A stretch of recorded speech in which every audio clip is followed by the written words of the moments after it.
Window dressing adalah istilah yang sering muncul di akhir tahun bagi teman-teman yang berkecimpung di saham, dan ini bisa dikatakan sentimen yang positif. Ada istilah lainnya yaitu sell on my and go away, itu lebih cenderung ke negatif.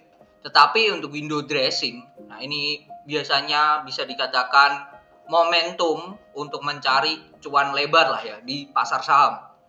Nah, menurut data yang ada IHSG 15 tahun terakhir, bahkan lebih dari itu, setiap bulan Desember IHSG selalu hijau. Namun di 2022 ini IHSG di bulan Desember sangatlah hancur mengenaskan. Apakah mungkin akan ada window dressing lagi di 2022 atau akan muncul histori yang baru di mana ini adalah kali pertama tidak ada window dressing? Di video ini saya akan membahas tentang window dressing dan saham-saham apa yang bisa membuat teman-teman potensi cuan di atas 10%. Jadi simak terus video di channel ini. Ini data 15 tahun terakhir sejak 2008. Di bulan Desember absolutely selalu naik sebelum muncul 2022. Nah, ini di 2022 udah minus 5,17 IHSG-nya. Kalau kita perlebar time frame-nya menjadi 25 tahun ya. 25 tahun hasilnya pun absolutely selalu hijau. Oh, ada satu yang enggak ya, yaitu di tahun 2000 IHSG-nya minus 3%. Dan di tahun 2000 ini IHSG turun sampai 38%. Dan ini berefek ke tahun 2001 di mana IHSG-nya masih dalam kondisi bearish. After that langsung IHSG naik terus, bahkan sampai di titik peak-nya di tahun 2003 itu mencapai kenaikan terbesar dalam satu tahun yaitu 63%. Dan selalu dalam 1, 2, 3, 4, 5, 6 tahun rally uptrend sempurna. Nah, apakah ini 2022 akan menjadi histori yang baru lagi di mana Desember akan menjadi bisa dikatakan malapetaka? Nah, ini akan perlu disimak di ulasan kali ini. Dan jika memang terjadi di Desember ini berujung negatif, mungkin ini adalah salah satu alarm kita untuk mempersiapkan terutama di tahun 2023. Kemungkinan besar kalau itu terjadi berarti marketnya sedang tidak baik-baik saja, terutama di 2023. Berdasarkan data, ada 14 saham yang mana mempunyai probabilitas kenaikan 70% di bulan Desember. Itu ada Bank BCA, Astra, Pegas, Mandiri, Semen Gresik, Arto, Telkom, PTBA, BRI, ESA, Saratoga, Mari, SMA, dan MPMX. Semuanya kenaikannya di atas 70% dalam bulan Desember. Probabilitasnya kenaikannya 70%. Ini hal yang positif untuk saham-saham ini, dan kita akan ulas lagi di video ini di mana apakah kedepannya 14 saham ini masih potensial. Sebelum ke sana, kita perlu cek dulu yaitu kondisi IHSG saat ini, di mana kita juga tidak boleh munafik lah ya, nggak boleh munafik dalam hal investor kita masih belum kuat lah ya, kita masih ketergantungan dengan asing ya, itu masih kuat lah. Dengan hal itu kita perlu ngecek ya aliran dana, inflow atau outflow yang terjadi di IHSG terutama untuk asingnya sendiri. Kalau untuk all market sejak awal Desember sampai video ini di take tanggal 11 itu net buy-nya itu mencapai 3 triliun net buy ya, 3,4 hampir 3,5, tetapi net sell-nya mencapai 14,8 triliun. Jadi bisa dikatakan ada outflow di sini yaitu sebesar 11,4 triliun. Ini sangatlah luar biasa, sangatlah besar. Belum ada 2 minggu ya, Nah, itu besarnya asing yang ada di Indonesia. Ternyata outflow. Kalau kita kerucutkan lagi ke pasar reguler ini pasar yang sering kita transaksikan ya, di luar pasar nego, di luar pasar tunai, ya ini reguler yang mempengaruhi harga saham, itu inflow-nya itu hanya 1,3. Inflow-nya hanya 1,3, net sell-nya itu mencapai 12 triliun. Jadi masih sama. Bisa dikatakan outflow-nya itu mencapai 11 triliunan sendiri. Hampir 11 triliunan. Nah, ini kan too much ya, dan sangatlah besar ya.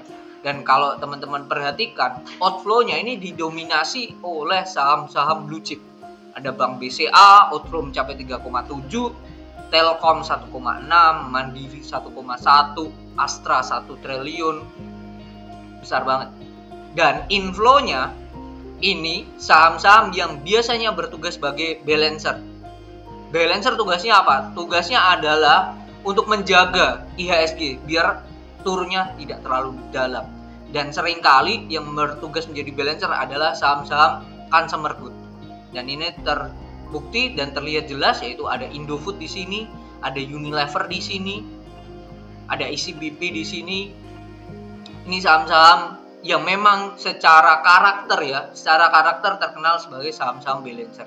Selain itu ada MDKA dan Semen Gresik. Nah, di mana SMGR ini pun juga masuk ya. Masuk list yang kenaikannya probabilitasnya 70%. Nah, kita ulas satu persatu 14 saham ini. Kita mulai yang pertama dari Bank BCA. Ini secara teknikal dan terlihat ya dari bandar volumenya. Ini sejak 1 Desember tepat di awal bulan ini outflow-nya keluar gede banget ya. Aliran dana big player-nya ini keluar gede banget, disertai volume yang di atas rata-rata. Ini hal yang kurang oke. Jadi potensi kenaikannya apakah mungkin, tetapi akan sesaat ya. Dan secara teknikal ini 8875 ini akan menjadi titik yang krusial ya.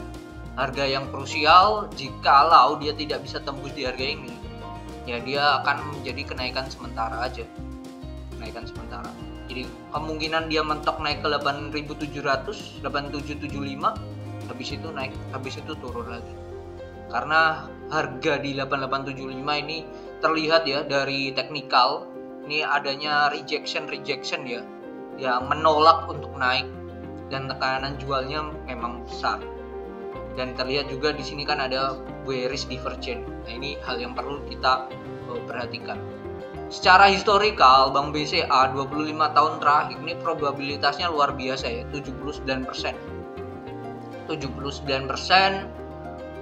Cuman ini ada minusnya ya, ada penurunannya. Cuman bulan ini termasuk penurunan yang luar biasa ya, 7,8%. Dia bulan ini sudah turun 7,8%. Bank sekelas Bank BCA, dia pernah turun dalam itu di Maret 2020 itu 12%.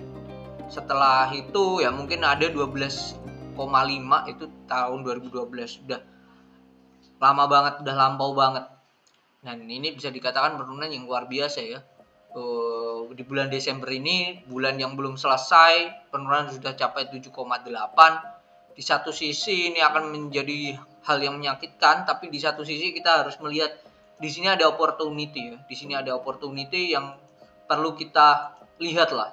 Di mana Bank BCA ini memang cocoknya untuk long term, secara long term, dan kalau memang benar ini nanti naik dan turun sesaat, target penurunan itu bisa sampai ke 7.700. Dan ini akan menjadi hal yang positif ya, terutama bagi teman-teman yang memang tujuannya untuk long term.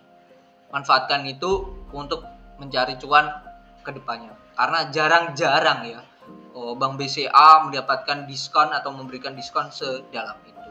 Satu itu. Yang kedua, di sini tendensi atau hal yang menunjukkan ya penurunan itu mungkin akan terjadi adalah di mana bayarnya ini didominasi oleh retail, itu YPPD dan broker-broker yang identik dengan Sultan, yaitu ZP, YU, CS. Nah, ini kompak di posisi seller ya. Dan ini menunjukkan bahwa memang kondisinya broker-broker Sultannya lagi melakukan taking profit ya. Jadi turun dulu itu hal yang sangatlah wajar sih untuk Bank BCA. Lanjut yang kedua, ada Astra International atau kode sahamnya ASI. Bulan Desember luar biasa, bahkan dia sejak 23 September dia udah turun. Bahkan kalau kita ukur sejak 23 September, penurunannya itu sudah mencapai sampai hari ini di tag ya, sudah mencapai 20%. Dari 20%-nya itu, bulan ini itu sudah capai 6% sendiri ya penurunannya. Astra ini penurunannya lumayan dalam juga sama dengan si Bank BCA ya, 6,2% penurunannya. Melihat bandar volume di sini juga aktivitas big player atau market maker atau you name it lah ya. Ini juga terlihat ya mereka melakukan taking profit. Meskipun sebelumnya di hari Kamis ini ada doji ya. Biasanya kan doji identik dengan candle pembalik ya. Cuman saya tidak melihat ini akan adanya kenaikan. Dan potensinya saya melihat ini akan turun lagi ya. Turun lagi sampai berapa? Kemungkinan besar ini sampai ke 4.900. 4.900 ini sangatlah mungkin dan sangatlah possible ya, melihat tekanan jualnya ini masih besar sekali untuk si Astra. Dan secara broker summary kita lihat sejak awal bulan emiten ini semuanya melakukan taking profit ya, broker Sultan itu RX, AK, ZP. Nah ini perlu dicermati. Ada satu yang menarik yaitu BK. BK mengakumulasi dengan average 5.845, 40 lah ya, 5.850. Namun nominalnya masih kalah lah ya dengan yang melakukan taking profit ya. Jadi mungkin BK ini bisa dikatakan mulai ngumpulin saham-saham atau Astra ini sendiri ya, ngumpulin lah ya. Karena dia menilai ini saham yang sudah murah. Salah satu strategi yang bisa diandalkan dari Astra adalah membeli bertahap ya. Potensinya tadi saya melihat 4.900, kalau ke sana cuman ada potensi juga dia ke sini dulu. 5.300 dia akan ada perlawanan lah ya sebelum lanjut turun ke 4.900. Selanjutnya ada Pegas. Secara historikal ya, Pegas 25 tahun terakhir di bulan Desember dia mempunyai probabilitas yang lumayan, yang oke lah ya, 70% ya. Jadi hanya 5 yang down dan 14 diantaranya hijau ya. Bulan ini, di tahun ini dia sudah minus 4,26%, tetapi secara overall sejak tahun awal 2022 perusahaan ini sudah naik 30,91%. Nah kalau kita cek berdasarkan teknikal, ini ada pattern bearish, inverted cup and handle. Nah ini agak waspada ya. 1795 akan menjadi harga yang krusial. Kalau kita melihat dari bandar volume, ini masih overall masih akumulasi. Kalau kita ukur sejak Oktober nih overall masih akumulasi.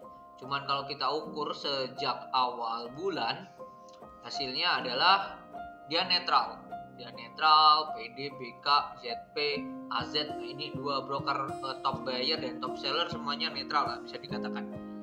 Jadi ini akan menjadi harga yang krusial ya 1795. So seperti apa? Kita lihat ya, kemungkinan minggu ini akan menjadi titik yang sangat krusial ya untuk si Pegas.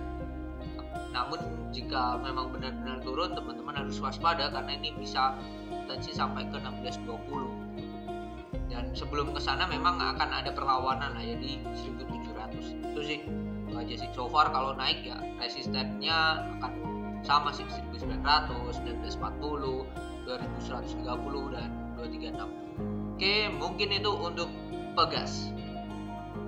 Bank Mandiri, mungkin ini sekilas mirip dengan si BCA, dengan si Astra karena berdasarkan bandar volume akhir-akhir ini terdapat distribusi yang lumayan besar. Satu itu, yang kedua juga di sini ada bearish divergence. Jadi akan ada penurunan dan so far penurunannya memang sudah capai di hari Jumat kemarin. Namun saya menilai perusahaan ini tidaklah akan naik signifikan ya. Kemungkinan naik ke 10375 lah, mungkin mentok di situ.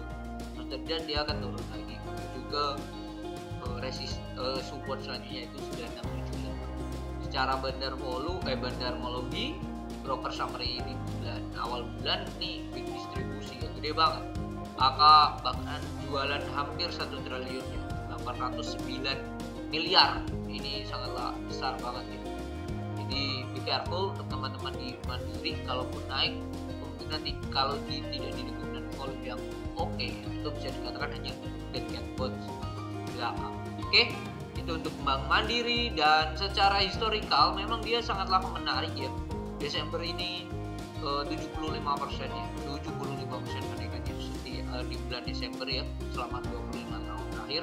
Namun yang perlu kita cermatin adalah Mandiri tahun ini sudah naik 39%. Jadi kalau semisal di Desember ini akan ada penurunan yang sangat dalam, deep lah ya istilahnya, wajar sih, dan kita ambil aja opportunity-nya untuk bulan selanjutnya, di bulan Januari atau Februari. Oke, yang jadi tantangan adalah bagi teman-teman yang menabung Mandiri untuk secara long-term.